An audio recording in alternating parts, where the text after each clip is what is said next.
Hi అండి, నమస్తే. Welcome to mom kid channel. Mom kid ఛానల్లో ఈరోజు ఇత్తడి, రాగి, వెండి వస్తువుల్ని ఏ విధంగా తెల్లగా చేసుకోవాలో చూద్దాము. ఈ టిప్ మామ్స్ అందరికీ చాలా బాగా ఉపయోగపడుతుందండి. ఒకే టిప్తో ఈ 3 వస్తువుల్ని ఈజీగా తెల్లగా చేసుకోవచ్చు. ఇది ఏ విధంగా తెల్లగా చేయాలో చూసే ముందు మామ్ కిడ్ ఛానల్ని మొదటిసారి విజిట్ చేసినట్లయితే సబ్స్క్రైబ్ చేయండి. సబ్స్క్రైబ్ చేయడంతో పాటు పక్కనున్న బెల్ ఐకాన్ కూడా యాక్టివేట్ చేసుకోండి. ఆల్ అనే బటన్ వస్తుంది, దీన్ని క్లిక్ చేయడం ద్వారా నేను పెట్టే ప్రతి వీడియో మీకు నోటిఫికేషన్ వస్తుంది. సో మీరు మిస్ కాకుండా చూడొచ్చు. ఇప్పుడు ప్రాసెస్లోకి వెళ్ళిపోతాం. చూసారా రాగి ప్లేట్ ఏ విధంగా నల్లగా ఉందో, ఇత్తడి ప్లేటు,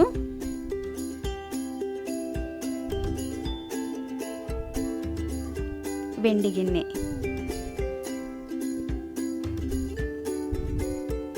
ఈ 3 గిన్నెలు ఈ ఒకే టిప్తో క్లీన్ చేసేసుకోవచ్చండి. నేను ఇక్కడ సాల్ట్ యాడ్ చేస్తున్నాను. సాల్ట్లో నిమ్మరసం,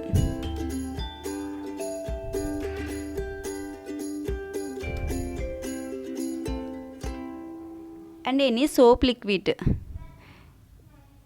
మీ దగ్గర సోప్ లిక్విడ్ లేకపోయినా పర్లేదండి, ఉప్పు నిమ్మకాయతో కూడా చాలా తెల్లగా వస్తాయి. ఇది యాడ్ చేయడం వల్ల ఏంటంటే కొంచెం షైనింగ్ నేచర్ వస్తుంది. మీ దగ్గర లేకపోతే కొంచెం సర్ఫ్ కూడా యాడ్ చేసుకోవచ్చు.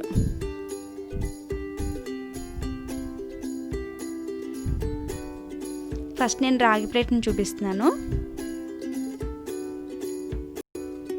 జస్ట్ ఇలా అప్లై చేయగానే లైట్గా తోమితే చాలండి, చాలా తెల్లగా వచ్చేస్తుంది. ఈ రాగి ఇత్తడి ఏంటంటే గాలి తగలగానే నల్లగా అయిపోతూ ఉంటాయి. మనం ఎంత బాగా తోమినా సరే ఒక 4 డేస్కి కలర్ చేంజ్ వచ్చేస్తుంది. సో ఈ విధంగా చేయడం వల్ల ఏంటంటే చాలా తొందరగా అయిపోతుంది, తెల్లగా వస్తాయి. ఇది పూజ సామాన్లు అవి వీటితో తోముకోవడం వల్ల ఏంటంటే మనకి చాలా ఈజీగా అయిపోతుందండి, తెల్లగా మెరుస్తూ ఉంటాయి.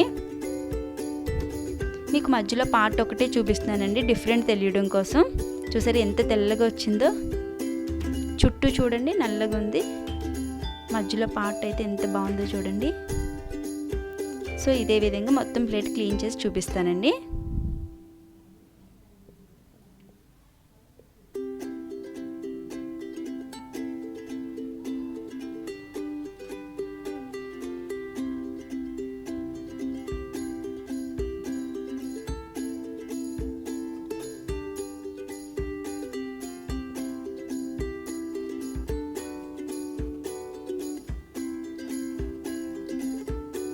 చూసారు ఎంత తెల్లగా వచ్చిందో బ్యాక్ సైడ్ కూడా.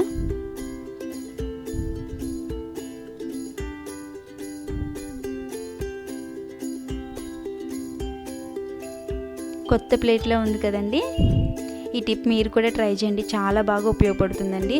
పూజ సామాన్లు తోముకోవడానికి అది మనకి ఈ టిప్ చాలా బాగా ఉపయోగపడుతుంది. చూసారు ఎంత బాగుందో.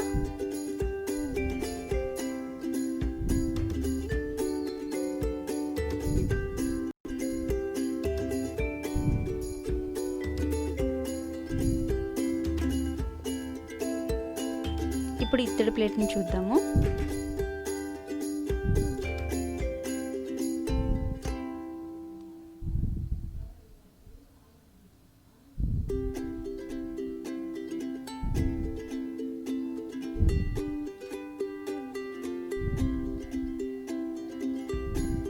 చాలామంది చింతపండు మట్టితో కూడా తోముతూ ఉండేవారండి పూర్వం రోజుల్లో.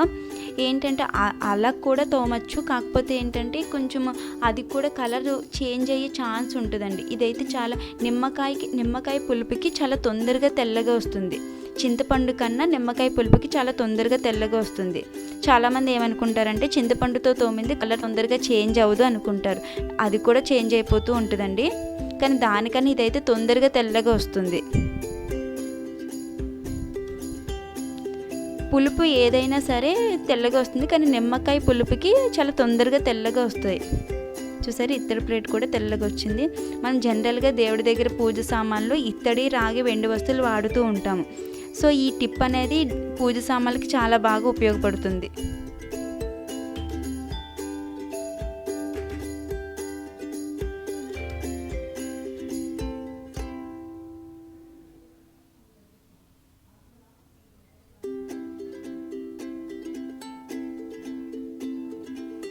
ఈ రాగి ఇత్తడి వస్తువులు ఏంటంటే కొంచెం గాలి తగలగానే కలర్ చేంజ్ అయిపోతూ ఉంటుంది.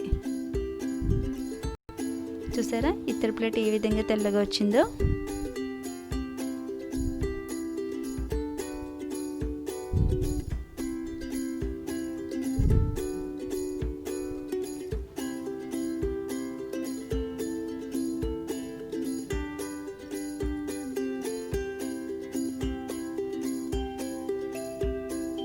ఇప్పుడు వెండి గిన్నెని చూద్దాము.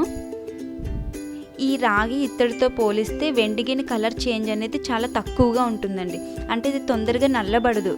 వెండి ఈ ఇత్తడి రాగి తొందరగా నల్లబడిపోతుంది. కొన్ని తోమిన ఒక 4-5 డేస్కే నల్లగా అయిపోతుంది. ఈ వెండి గిన్నె కొంచెం తక్కువగా కలర్ చేంజ్ అనేది వస్తుంది.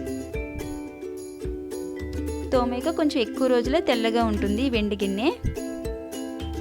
నేను ఇక్కడ బ్రష్ యూజ్ చేస్తున్నానండి, ఎందుకంటే కొంచెం డిజైనర్స్ ఉంటాయి కదండి, డిజైన్స్లోకి మట్టి వెళ్ళిపోయి నల్లగా ఉంటుంది. బ్రష్తో అయితే కొంచెం ఆ డిజైన్స్లోకి వెళ్ళిపోయిన మట్టి ఈజీగా వదిలిపోతుంది.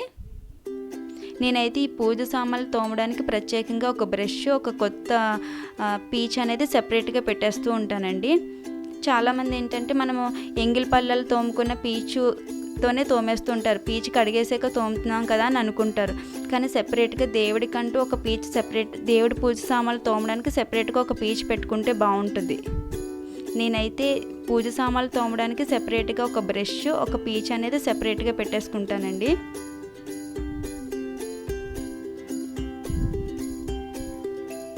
చూసారా ఎంత తెల్లగా వచ్చిందో.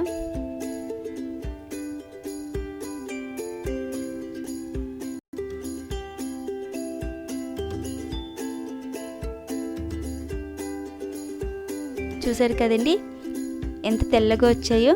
ఈ టిప్ మీ అందరికీ యూస్ఫుల్ అవుతుంది అనుకుంటున్నాను.